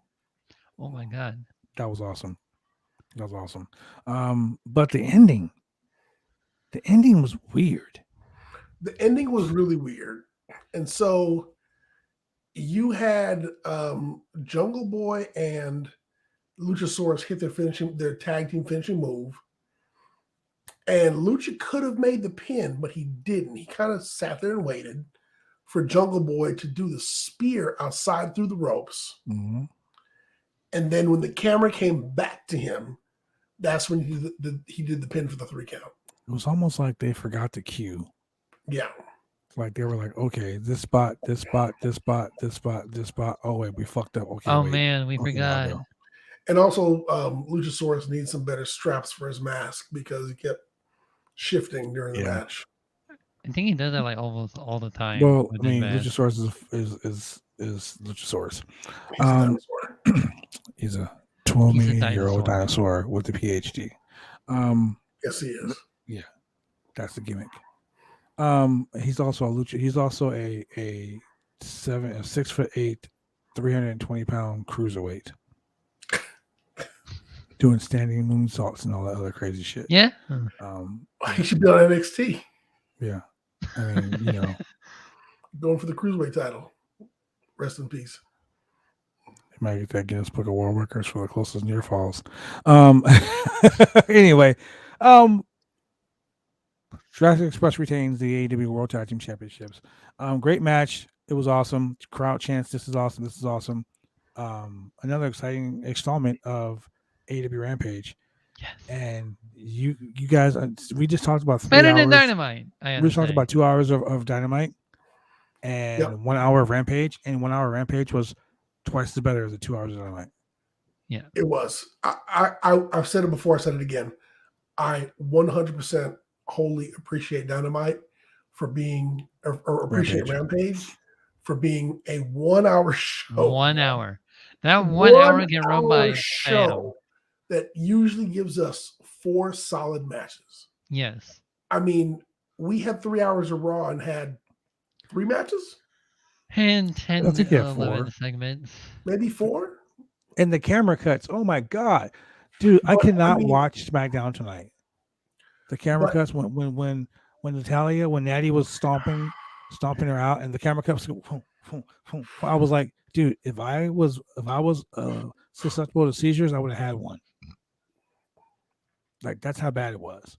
So again, I still want to know who holds the world record for the most losses in WWE for the women. It's probably going to be Natty. Google it. If it's 50-50, it's got to be Natty. Here, let me do this.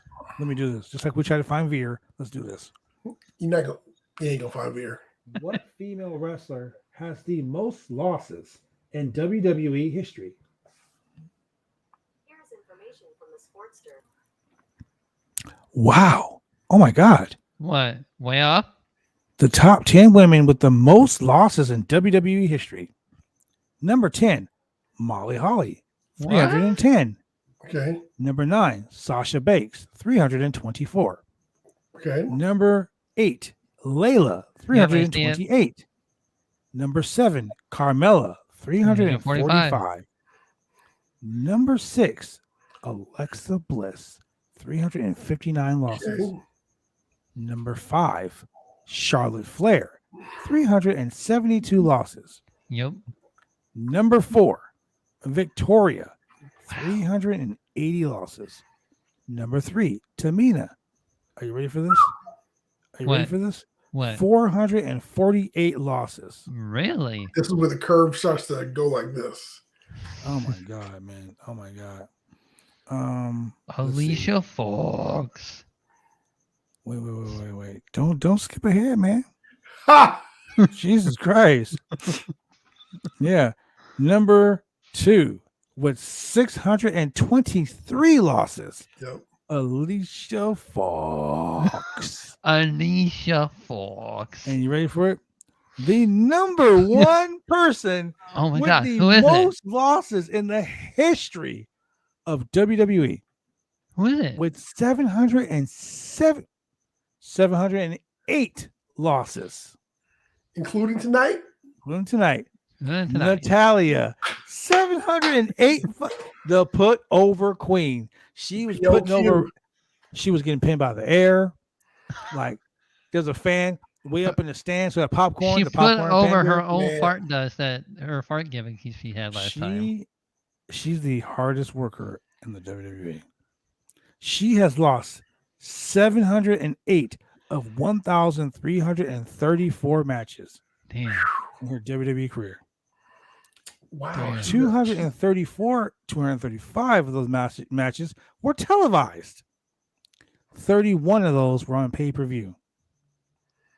So most matches she lost in 1 year was 120 matches. Wow. Okay, but check this out.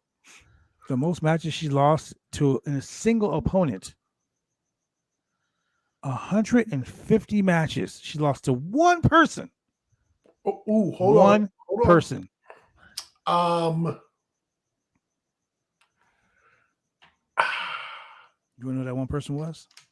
That one person was Here, I'll give you a hint. Charlotte. Nope. Here, I'll give you a hint. Give me a second.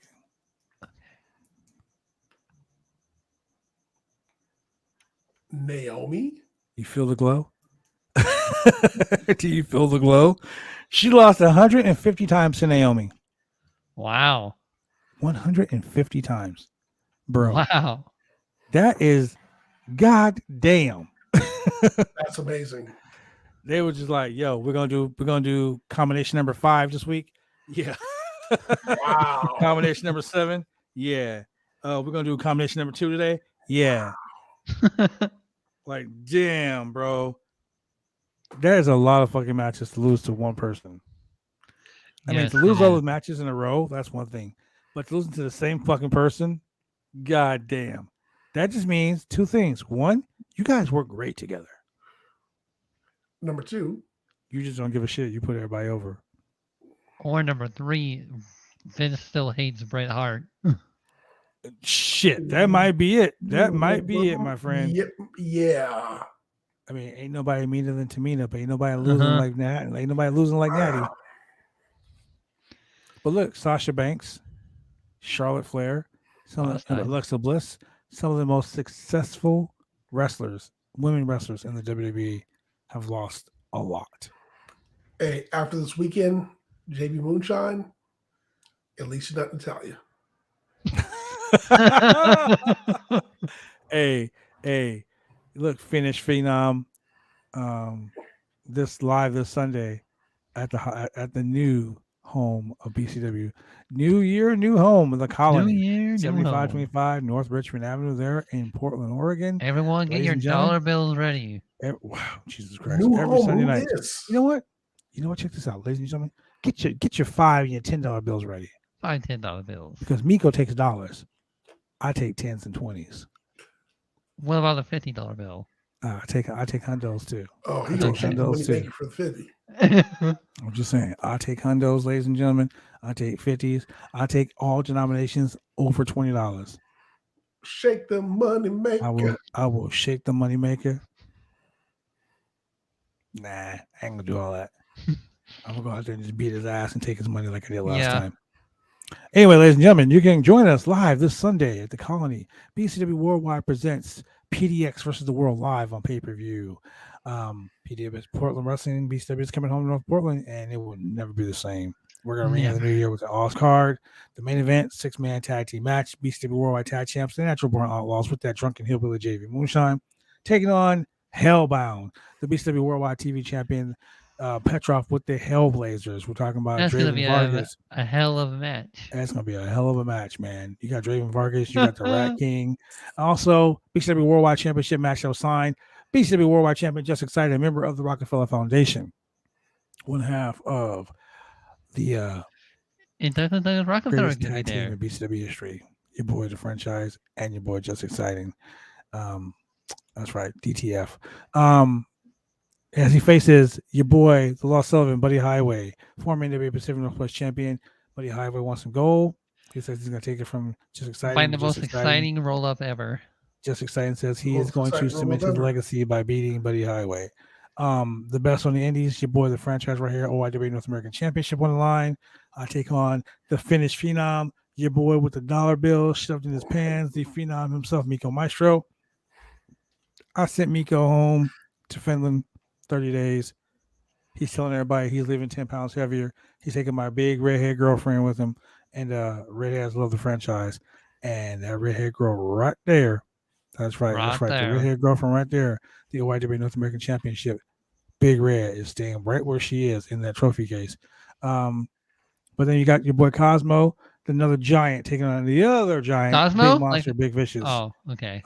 For the vacant BCW Worldwide No Limits Championship. Man, ringside seats, $15. Tickets are going fast, ladies and gentlemen.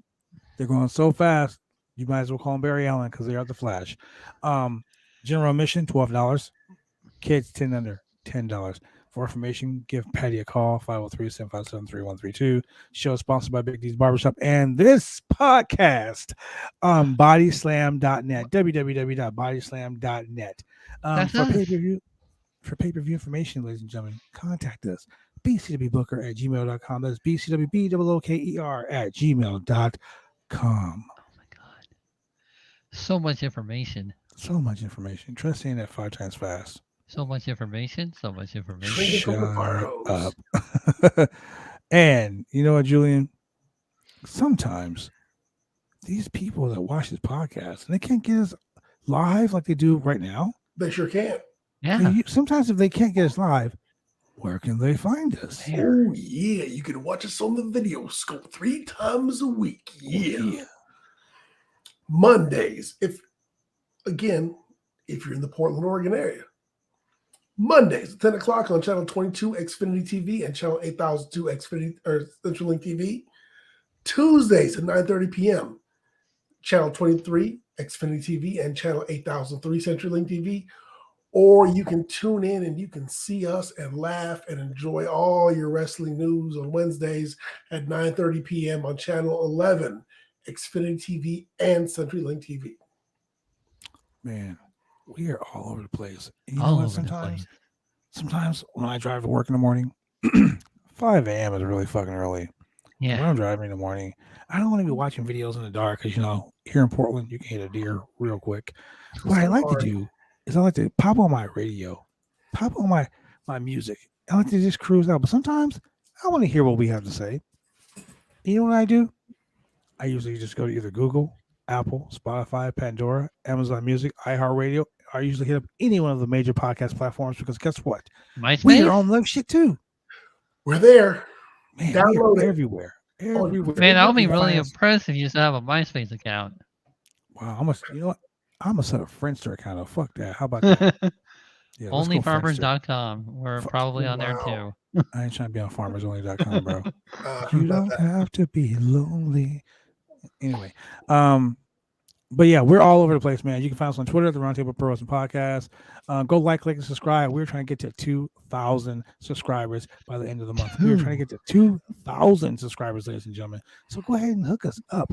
Find out where you can find your boys week after week. You can find us on Facebook at the Roundtable Pro Wrestling Podcast. Go like, click, and subscribe and join that group because you can find out real special stuff about pay-per-views, about behind-the-scenes stuff, watch-alongs that we usually do for the Watch along. premium live events. Premium live events. You can watch us shoot. We're actually going to think about posting a video of us doing our Royal Rumble predictions for this year.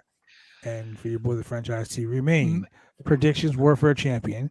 If you like the shirts that you like the shirts that I got on right now, some of the hats, the beanies, you can always go to www.503originals.com. 503 I got mine. You get originals.com. yours. That's right. That's right. We need that money. And you know, I haven't done this in a long time, but you know what you can do? You want to What? support your boy, the franchise? How about you do this? Right now. Go to prowrestlingtees.com/rated2G. That is prowrestlingtees.com/rated2G. Go check out those cool shirts they got. They got shirts that I don't even have. It's fucking crazy. Wow. They're my shirts. Go check those out. Also, ladies and gentlemen, once again, if you want to find out more about the exciting news that we have here, you can go to BodySlam.net. You can go to www.bodyslam.net for all your wrestling news, your wrestling politics, your wrestling pros, your wrestling promos, your wrestling videos, your wrestling behind the scenes stuff, MMA breaking stories, MMA, all that shit. the whole Yeah, shebang. man. And you know, like we said, ladies and gentlemen, we appreciate you guys watching this every week. And one thing we appreciate is the fact that Julian will always want to reunite 3MB.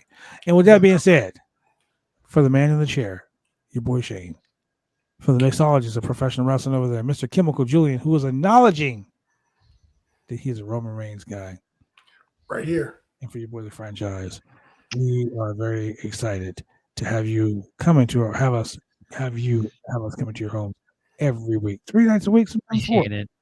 So thank you very much for joining us here on the Roundtable Pro Wrestling Podcast, and we will talk to you later. Peace.